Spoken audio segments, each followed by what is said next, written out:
Este episodio es patrocinado por Fear Dog Records, tu mejor opción en producciones musicales, fotografía, diseño y producción de programas de internet. Les dejo la liga en la descripción. ¿Qué tal, amigos? ¿Cómo están todos? Su amigo Marky Mars y esto es Riff Masters.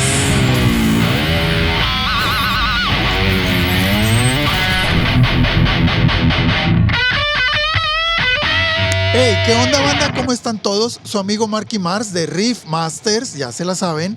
Y en esta ocasión estamos desde el estudio de Fear Dog Records presentando nuestro último episodio de la tercera temporada, banda.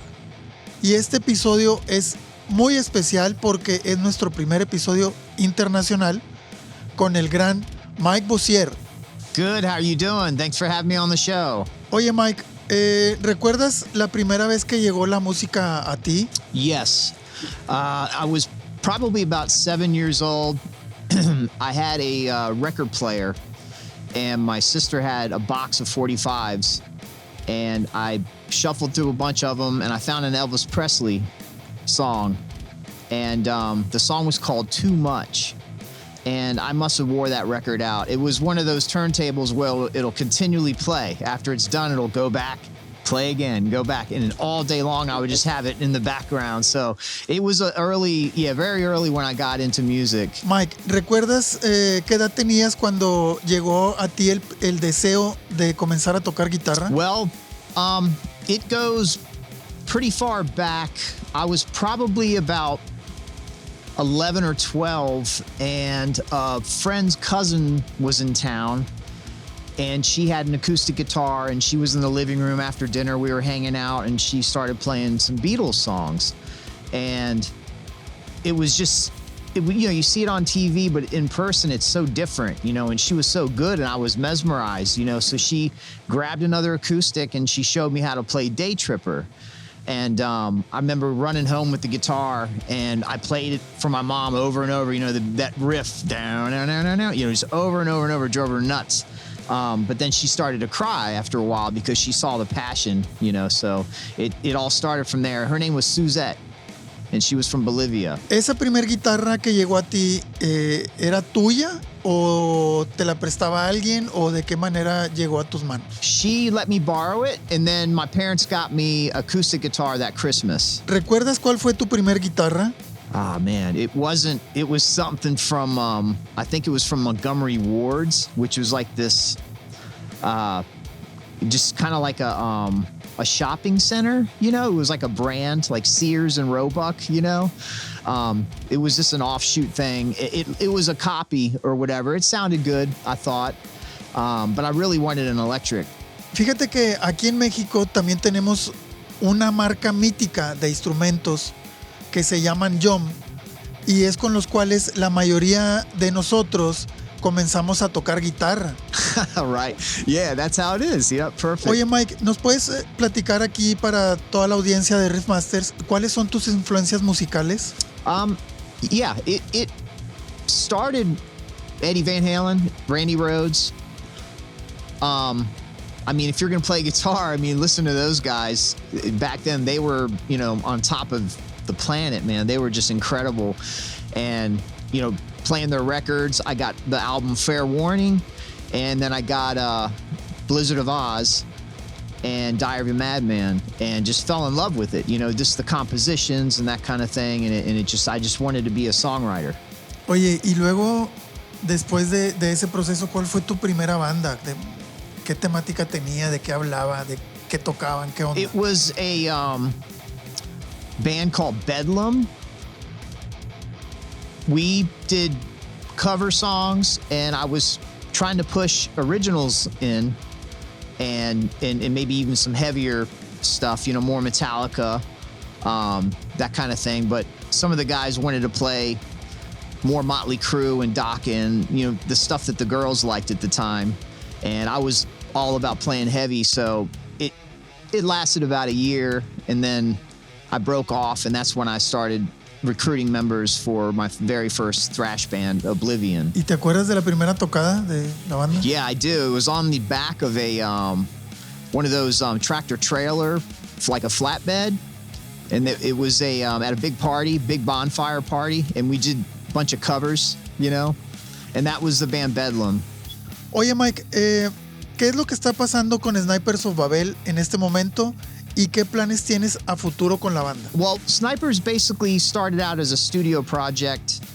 And when we started, I guess you could say everything kind of snowballed. You know, we just started really vibing on it so much that we were like, let's try to do this live, you know. So we played live for several years, and we did a lot of amazing festivals, and one of our favorite was the Monterey out there, the Tecate Metal Fest, and it was amazing experience. But unfortunately, through different life events with different members in the band, it kind of got whittled down to 3. You know, it's me and Danny Boyko, vocalist, and Mike Loomer, who didn't play on the recording, but he's been our drummer ever since the inception doing live stuff. And so the current lineup now is me, Mike, and Danny, and we're going to do it as a 3-piece, and Danny's going to do bass. He's also, I mean, Danny can play bass, drums, guitar, sing, whatever. He can do his whole band if he wants. Very talented, great to be in a band with this guy. And our drummer, Loomer, is an incredible drummer. He could play anything in the world, you know. I'm just, you know, happy to be in a band with these guys. And I think 3 dedicated dudes, I think we'll go farther than a ragtag bunch of 6 people, you know what I mean? And that's kind of what was going on. And so, you know, it's a shame, you know, because we really could have, I think, you know, made a mark.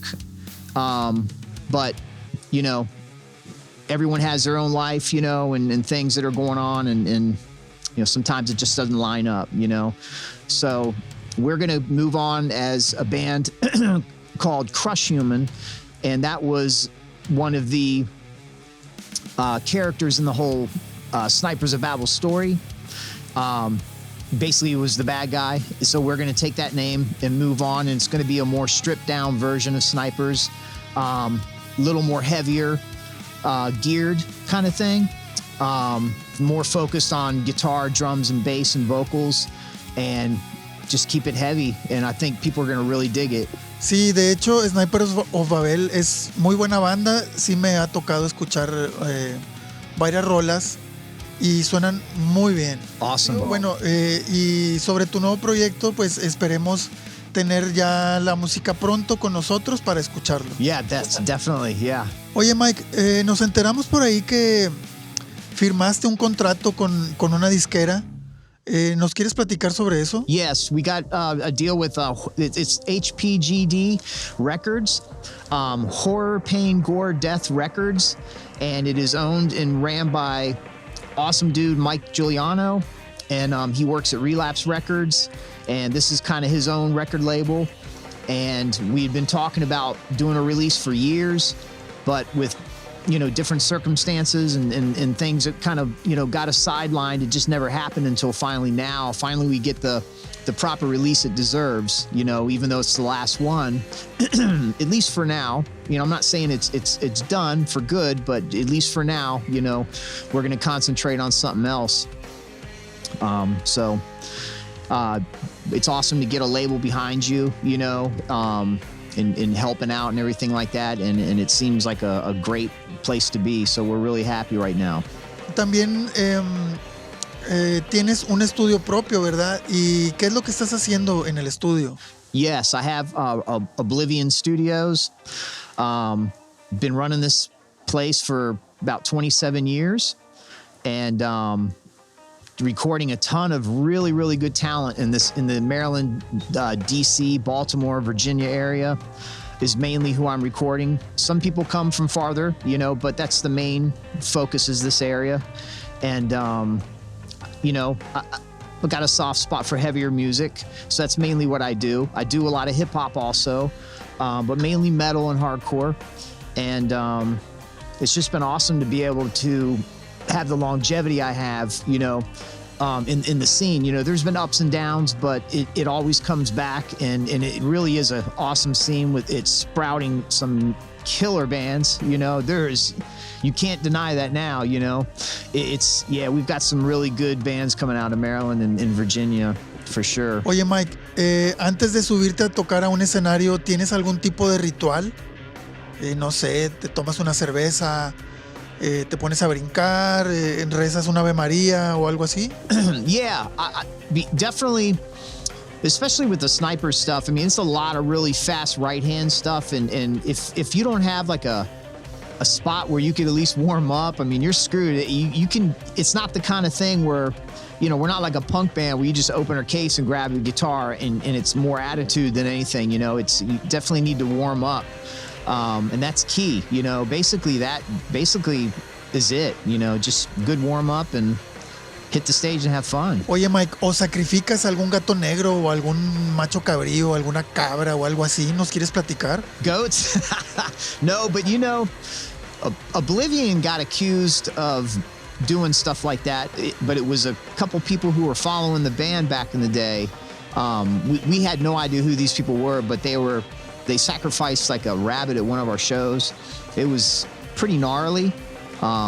But it was you know, it didn't last. You know what I mean? It was just like that summer, and then it just kind of died out, thankfully. Oye, Mike, y ya que estás arriba del escenario, que tienes tu guitarra colgada, que ya tienes tu púa en la mano y está por iniciar,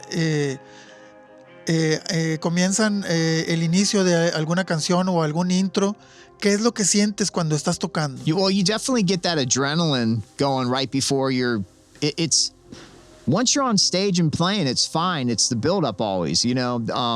I don't really get too nervous. It's always fun, you know. And I love that whole experience, you know, the whole build-up and everything. It's like you can get addicted to it, you know. And it's amazing feeling, you know, unlike anything else. Oye, Mike, y sabes que, mira, pues yo también has de estar enterado, también pertenezco a una banda. Y regularmente siempre hay cosas que nos suceden cuando estamos arriba del escenario o antes de subirnos al escenario. A veces sí va mucha gente, a veces va poca gente. Y regularmente como que nos preguntamos si nos fue bien o nos fue mal.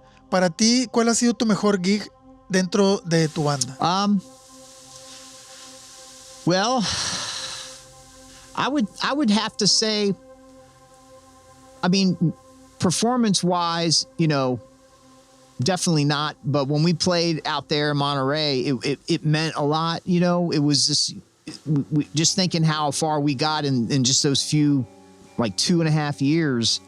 You know, we're nobodies, and then we're, you know, playing in Mexico. You know, at a huge metal fest. That was a big standout in my whole career of playing. Another was Puerto Rico when I was in a band called Audio Terror Regime.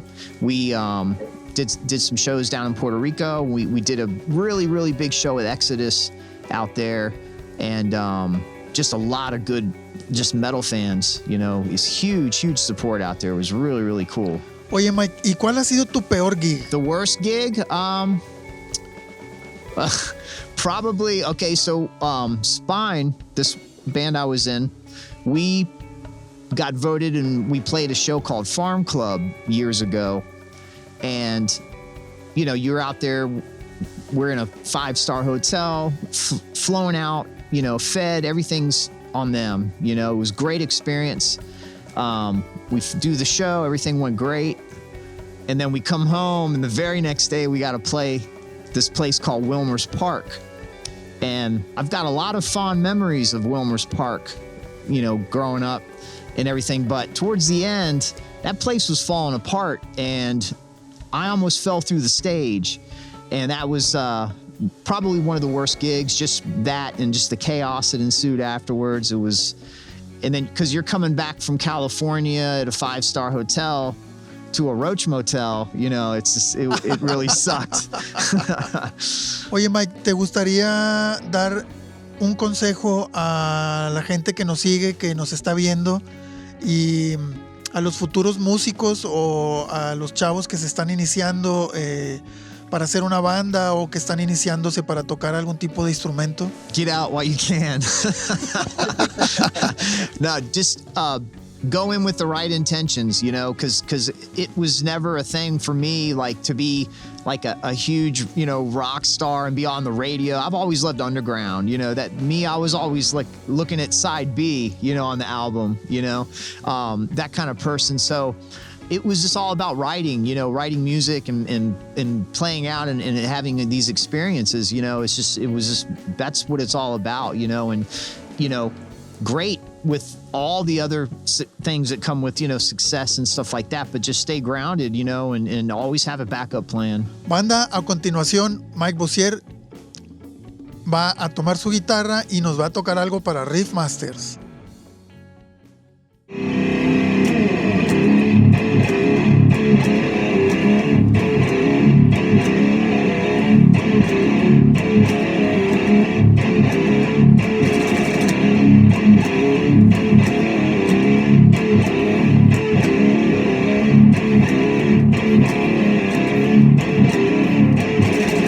Oye, Mike, ¿qué es lo que nos acabas de tocar?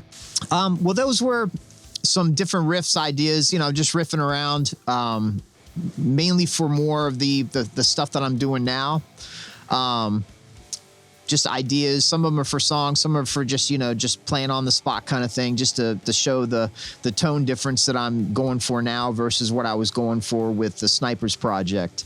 With Snipers, I was always using the Todd Langner preamp. It is an awesome preamp. They're real rare. I'm lucky to have one. Ran it through a Fryette 292, and then that was then into two different Fryette 412 cabinets, a fat bottom, and the other one was a Deliverance cab. And mic'd those and did the two records and the different offshoot songs with that rig.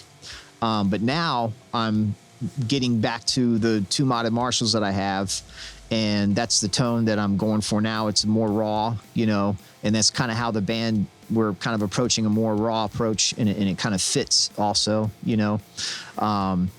Two great different preamps in these heads, the Langner one and the Metalhead modded one that's in the Marshall. They were Langner and Ilan Memron, who was Metalhead. They were two great modders in the early, late 80s, early 90s. They were doing heads for guys in the Bay Area and then the guys in LA, and real sought after heads. And I'm really lucky to have one. And it's kind of like my holy grail.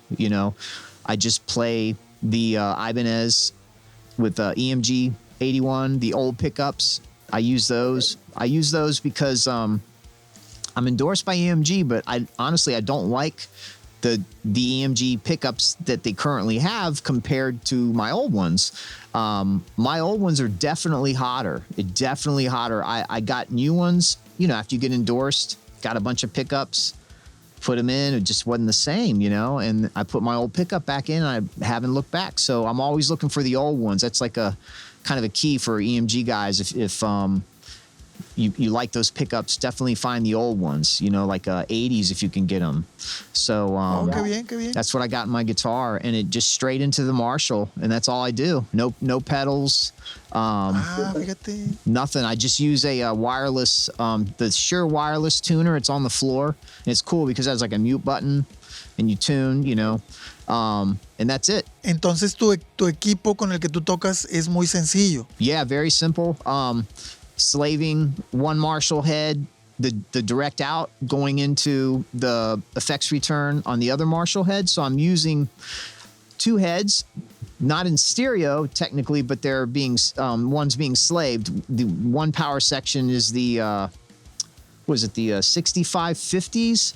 So it's a really clean headroom, and then the other power section is the EL34. So you get kind of a different tone, and I'll spread the cabs on stage and go from there. It's like a different approach that I've had from the Snipers days. I just want to be different in a way, tonally also, as well as the writing style. Oye, Mike, y bueno, nos platicas que eres un tipo análogo con respecto a a tu sonido.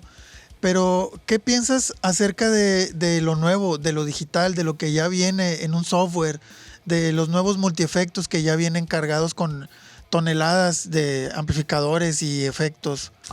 You know, what is it, the Kemper? I was always, interested in playing one, because I had heard that, if you dial that thing in and you get some good samples of good rigs, it really, people say you can't tell the difference, but then after they've been out a while, you start talking to a lot of old heads who had it and they went back to their tube amps and they're like, it's just, playing, it's all about, the feel, that you get. For me, it's all about the feel from a tube amp. It's like you feel it. It's not just what you hear. It's how you feel it in your fingers. It's hard to explain. It's like this squishiness or something about it that it's different than a digital amp. And I think a Kemper would be cool for like a fly-in gig or something where you obviously can't take a Marshall head or something like that, These days, I mean, shipping something like that, you're forking out a couple $100, and then you got to worry about it getting there in one piece, so the Kemper, throw it in your luggage, and there you go, but if I were to tour like in America where I don't have to ship stuff and we're in a van or whatever, I would definitely bring a Marshall rig for sure. Oye, ¿y tienes algún cover favorito que nos quieras tocar? I used to, when I would pick the guitar up for the first time, sometimes I'd have a radio or a TV on in the background or whatever. And if I heard like a melody on TV or something, I would always try to take that melody and make something else that would fit it, just kind of using your brain, to kind of exercise kind of thing, But, I had cover tunes and that kind of thing that all the covers that I used to play were all pretty much in standard because the whole drop tuning, wasn't a thing really yet, The most people were doing was like Van Halen was like dropping down a half step or something like that, but they would still tune it right, the regular tuning. And now since I'm tuned in a drop tuning, I can't do those covers anymore, so unless I have to transcribe everything, but yeah, that's pretty much it. I just noodle around with the TV. Oye, Mike, ¿nos quieres compartir tus redes sociales para que la gente que nos está viendo te puedan seguir? Yeah, on Instagram, it's Oblivion Studios. And on Facebook, it's Oblivion Studios. You can check out Snipers of Babel. We'll still have the site up. It's not going anywhere. It's still here. We got a record that's coming out in November. So please check that out. And hopefully maybe we get a link in there or something like that. And it's coming out on Horror Pain Gore Death Records. And yeah. Oye, Mike, ya para cerrar el segmento, ¿te gustaría tocar algo? Yes. This is a riff. And it's going to be on a brand new CrusHuman song coming out in the spring, hopefully. And right now, we are calling it... Hold on. It's a very new song. I had a working title for it, and then it got changed. It's called Code Gray. And it's a riff in that song that it's gets my blood pumping. Ok, banda, pues vamos a escucharlo.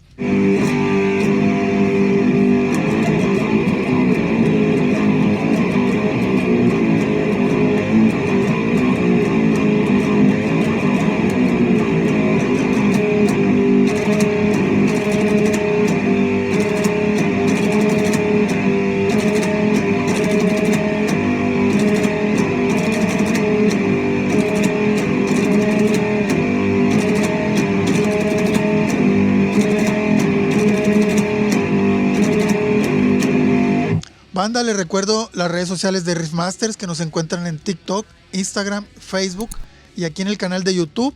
Denle a la campanita de recordatorio, compartan y suscríbanse. En esta ocasión tuvimos a Mike Bossier de la banda Snipers of Babel. Banda, esto fue Riff Masters.